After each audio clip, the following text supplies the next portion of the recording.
Hi, this is Karen with WTI. This Tower 28 in cashew color has been my go-to lip gloss. It's a neutral color, so that's why I use it on a daily basis since I can use it with different types of looks and it doesn't look too flashy. I like the fact that the texture is super nourishing into my lips. They feel really moist. I don't feel like I get any dryness whenever I'm using this lip gloss. It's super high gloss, and I like the fact that it doesn't leave my lips like sticky or sticking to each other.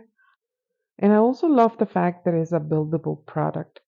With one layer, I can almost see a transparency there, and with a second layer, the pigmentation it shows more clear. And that makes it my go to lip gloss. And that's my point of view.